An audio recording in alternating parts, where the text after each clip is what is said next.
At 11:15 on the morning of April 9, 1944, Lieutenant Commander George Castleman stood on the bridge of the destroyer escort USS Pillsbury, staring across the Atlantic. 700 yards off his starboard bow, a German submarine burst through the surface, gray hull glistening with seawater. Castleman had been commanding destroyer escorts for 10 months. He had ordered dozens of depth-charge attacks. He had sunk submarines, but he had never captured one. The submarine struggling on the surface was U-515, commanded by one of Germany's most lethal U-boat captains. Werner Hanke was a veteran ace. He had sunk 25 Allied ships. More than 600 men, women, and children had drowned when he torpedoed the British troopship Ceramic in December 1942. Now, after hours of relentless depth charging by Pillsbury and her sister ships, Hank's boat was crippled and helpless. German sailors poured onto the deck. Some ran toward the deck guns. Others leapt straight into the Atlantic. Castleman gave the order to fire. Pillsbury opened up with machine guns. USS Flaherty joined in. Aircraft overhead streaked rockets across the sea. Bullets hammered the conning tower. Within minutes, U-515's bow lifted into the air. The submarine slid backward, stern first, and vanished beneath the Atlantic. 44 German sailors were pulled from the water, including Hanke himself. By every measure, it was a decisive victory. But Captain Daniel Gallery, commanding the escort carrier, USS Guadalcanal, and the entire hunter-killer group, saw something very different. He had watched the submarine remain afloat for nearly 10 minutes before sinking. 10 minutes. Plenty of time. Gallery realized something unsettling. If his ships had been ready, if boarding parties had been trained in advance, the submarine could have been captured intact. The intelligence value would have been beyond calculation. German Enigma machines, codebooks, torpedo guidance systems, acoustic homing weapons. The Allies had spent years trying to break German naval codes. A single captured U-boat could change the entire war, but no American warship had boarded and seized an enemy vessel at sea since 1815. The Navy had no doctrine for it, no procedures, no training. No one even believed it was possible. Gallery decided that had to change. Captain Daniel Gallery was not a man given to fantasy. He had spent his career hunting submarines, watching them die beneath the sea. But on April 9, 1944, as U-515 slipped beneath the Atlantic, Gallery realized something unsettling. The enemy had been alive, floating, reachable. For nearly 10 minutes, the submarine had remained on the surface. 10 minutes in which the United States Navy had done exactly what it had been trained to do, destroy the enemy. And 10 minutes in which no one had even considered doing something different. Gallery understood what that meant. If a boarding party had been ready, if sailors had been trained in advance, the submarine could have been captured, not sunk, captured. The intelligence value of such a prize would be extraordinary. German Enigma machines, code books, patrol orders. Torpedo technology, secrets the Allies had spent years trying to steal, but no American sailor alive had ever boarded an enemy warship at sea, not since 1815. The Navy had no doctrine for it, no manuals, no procedures, no training, so Gallery decided to create them. The challenge was enormous. German U-boat crews were trained to destroy their submarines within minutes of surfacing. Sea valves were opened. Flooding began immediately. Demolition charges were armed throughout the hull. The Germans would rather die than let their secrets fall into Allied hands. In 1943 alone, German submarines had sunk over 300 Allied merchant ships. Escort crews lived by a single rule: find the submarine and kill it before it kills you. Every second a U-boat remained afloat was another second it could fire torpedoes. USS Pillsbury was never designed for capture. She was an Edsall-class destroyer escort, lightly armed, fast, and deadly against submarines. She carried depth charges, hedgehog mortars, and 3-inch guns, but no boarding equipment, no protective gear, no specialized tools. Still, Gallery gave the order. Every ship in Task Group 22.3 would form a boarding party. They would train in secret, and when the moment came, they would attempt something the U.S. Navy had not done in over a century. When the task group returned to Norfolk in late April, Lieutenant Commander George Castleman gathered his crew. He told them plainly they were going to board a German submarine. The boarding party would be led by Lieutenant Junior Grade Albert David. David was 41 years old, a former enlisted sailor who had worked his way up through 25 years of service. He was the ship's assistant engineering officer. He understood pipes, valves, pumps, how ships survived damage and stayed afloat. If anyone could keep a sinking submarine alive, it was David.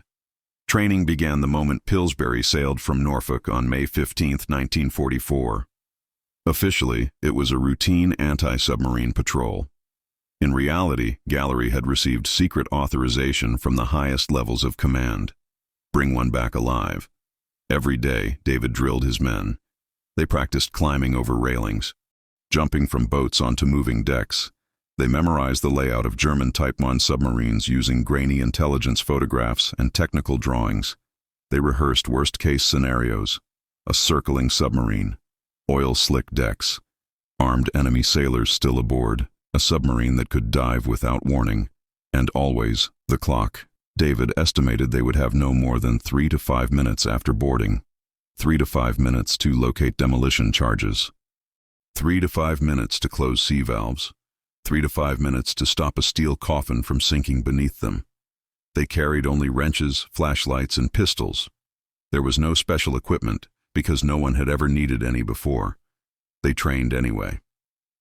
By early June, Task Group 22.3 was patrolling west of Africa near Cape Blanco. Day after day passed without contact. The men drilled. They waited. They wondered if the chance would ever come. On the morning of June 4, 1944, it did. At 11:09 a.m., the sonar operator aboard USS Chatelaine reported a submerged contact, bearing 045 range 800 yards. The submarine was heading directly toward the escort carrier Guadalcanal. The hunt began instantly. Chatelaine turned hard and accelerated. Aircraft from Guadalcanal dove low, their pilots spotting the dark shape of a submarine just below the surface. Machine gun fire stitched the sea, marking the target for the destroyer escorts. At 11:16, depth charges exploded around the contact. White columns of water erupted into the air. Oil bubbled to the surface. The submarine had been hit. 6.5 minutes later, the U-boat broke the surface. It was U-505. She came up bow first, gray hull streaming seawater. Her rudder was jammed. Her lights were out. Flooding had already begun. Unable to steer, she began circling helplessly at 5 knots. German sailors scrambled onto the deck. Some tried to reach their guns. Machine gun fire drove them back. Others raised their hands and jumped into the Atlantic. On the bridge of USS Pillsbury, George Castleman watched the submarine spiral through the water. This was the moment Captain Gallery had trained them for. Castleman gave the order: lower the whaleboat. Albert David and his 8-man boarding party were already moving. They dropped into the boat and raced toward the circling submarine. Oil coated the water. German sailors thrashed nearby, shouting for rescue. David ignored them. The whaleboat cut inside the submarine's arc. The gray hull loomed above them. David grabbed a railing and hauled himself onto the deck. The submarine rolled beneath his feet. One German body lay near the conning tower hatch. No others were visible. David did not hesitate. He dropped through the hatch into the darkness. Inside the submarine, chaos ruled. Red emergency lights barely illuminated the control room. Water sprayed from broken pipes. The deck was tilted. The sound of rushing seawater echoed through the hull. The Germans had opened the sea valves. The submarine was sinking. David's men spread out immediately. Valves were located. Flooding slowed. Demolition charges were discovered, 13 of them, hidden throughout the boat. Timers were running. Wires were cut. Detonators removed. Above them, the circling submarine drifted toward Pillsbury. Steel struck steel. The whaleboat was crushed.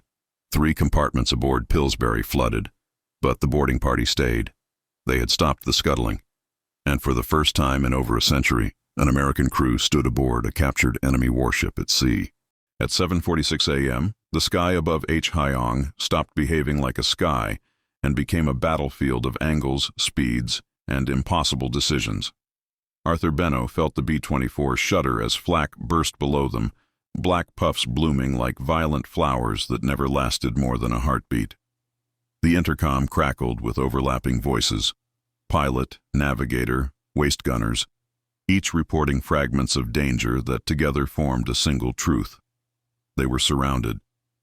Benno ignored everything that did not directly affect the arc of his twin .50 calibers. He leaned forward into the turret glass, eyes scanning the broken clouds for movement that did not belong. The first zero appeared not as a shape, but as a mistake. Air bending where it should not. Benno swung the turret left, already leading the target before his brain consciously named it. Training told him to wait, to confirm, to conserve ammunition. Experience told him that waiting was how you died. He squeezed the triggers. The guns roared, a physical force that traveled up his arms and into his chest, rattling teeth and bones alike. Tracers reached out, a red ladder climbing into the cloud break. The zero snapped into full visibility just as Benno's stream intersected its path. The Japanese fighter rolled hard, too hard, and the roll became a spin. Benno tracked it until it vanished into cloud, refusing to celebrate. He had learned that kills were rumors until proven by gravity. Another zero slid into view from above, diving steep, guns flashing. Bullets stitched the air around the turret, sharp metallic thuds ringing through the fuselage as fragments tore free. Benno ducked instinctively, then forced himself back up, correcting for the dive angle with practiced calm. "Top turret, you've got 2 more coming in fast," someone shouted. Benno did not answer. He was already firing, short bursts, walking the tracers rather than spraying them. The Liberator lurched as the pilot threw it into a shallow descent, trying to spoil the attacker's aim. For a split second, Benno's sight picture dissolved into chaos. Sky, wing, cloud, sky again.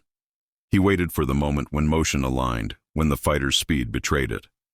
Then he fired. The second zero disintegrated in a way that did not look real, pieces tearing off as if pulled by invisible hands. Benno felt no triumph, only a tightening focus. A third fighter crossed his field of view too quickly for a clean shot. He swung late, fired anyway, and cursed himself as the tracers passed behind. The zero flashed past the nose, close enough that Benno could see the red circle on the fuselage, close enough to feel the shockwave as it fired and missed. Below them, the Pacific glinted through gaps in the clouds, indifferent and endless. Benno adjusted his grip, rolling his shoulders to fight the burn setting in. Sweat ran into his eyes, stinging, but he did not blink.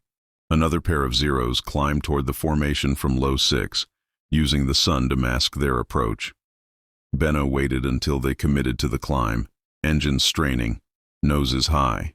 He fired then, when their speed bled away and options vanished. One fighter stalled, nose dropping abruptly as smoke poured from its engine. The other broke off, rolling inverted and diving away, tracers chasing it until Benno let go of the triggers. His ammunition counter ticked, down faster than he liked. He did the math without thinking, calculating bursts, angles, seconds.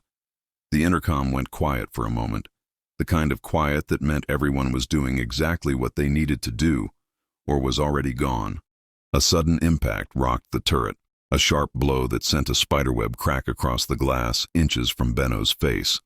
He froze for half a heartbeat, then kept firing.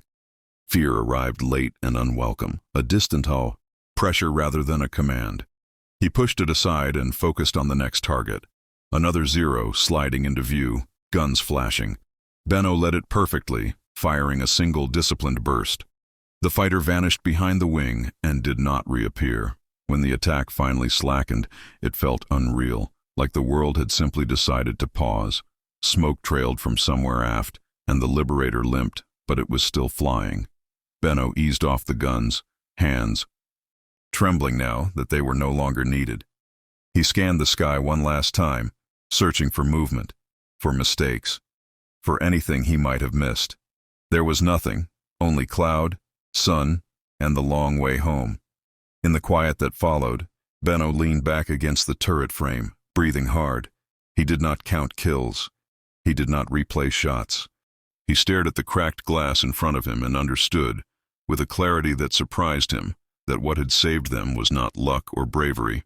It was timing, restraint, and the willingness to fire when hesitation felt safer.